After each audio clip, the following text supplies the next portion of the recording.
I heard it through the thin wall, my father's voice, low, decisive. Your sister? She's not getting a single thing. Not the house, not the savings, nothing. My sister giggled. Good, she doesn't deserve it. And then, my mother's voice, warm, complicit. Exactly. It's for us. She should be grateful we even raised her. I froze in the hallway. The weight of their betrayal pressed down harder than any blow. They weren't just cutting me out, they were erasing me. I stepped back quietly, heart steady. No tears, no outburst, just silence. Because I already knew what I was about to do. Growing up, I believed loyalty meant sacrifice. I wore hand-me-downs while my sister got new clothes. I gave up weekends to care for my grandmother so my parents could travel. I paid bills when money was tight. They said, "One day you'll be rewarded." I believed them. Even when my father looked at me like I was a burden. Even when my mother's praise went only to my sister, I told myself patience would pay off. That family meant fairness. But in that moment, hearing their laughter about my absence in their future, I realized the truth. I was never family. I was a placeholder. I didn't confront them. Confrontation would have been emotional, and emotions cloud judgment. Instead, I walked into my room, closed the door, turned on my laptop. My name was on the accounts. I had been the one paying utilities, managing taxes, setting up automatic transfers, because they were too busy. Too entitled, really. They thought I was doing chores.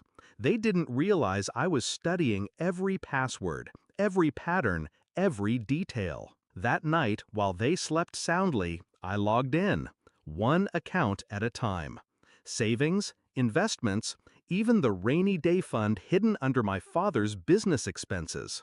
I moved everything, not recklessly, strategically, into a trust, my trust, locked, legal, untouchable. I wasn't stealing, I was securing.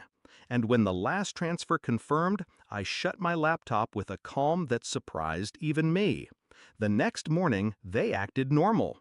My father grumbled about the newspaper. My mother sipped her coffee with that smug, quiet smile.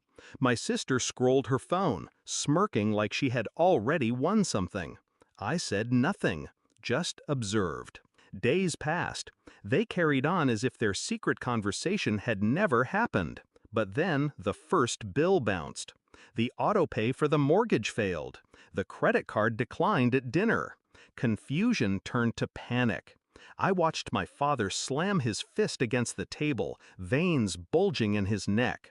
I watched my mother whisper furiously, her voice trembling now instead of smug. My sister cried when her tuition payment didn't clear.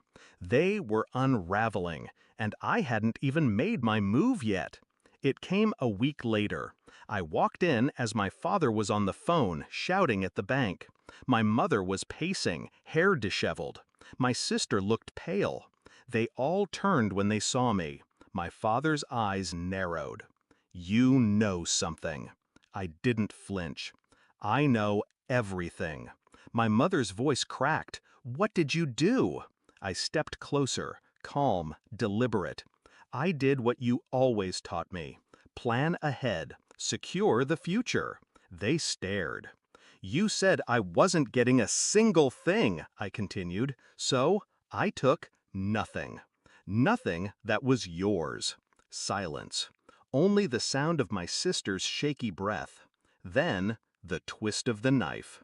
Every cent I moved was money I earned, money I saved, bills I paid, investments I managed. Your signatures were there, yes, but the work? That was mine. Their faces drained of color, because they knew it was true. The confrontation wasn't loud. It didn't need to be. My father tried to roar about betrayal, but his voice cracked.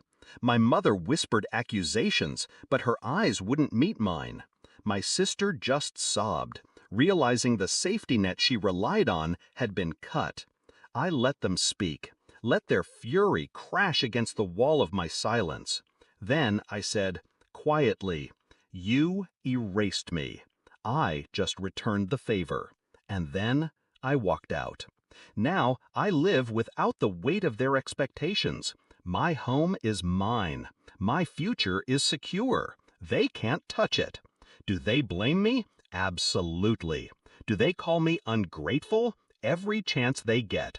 But here's the truth they'll never admit. I was the one who held them together. I paid the bills.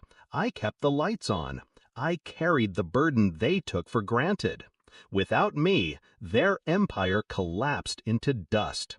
And as I sit here, signing papers for another property, papers they'll never see, I finally feel free.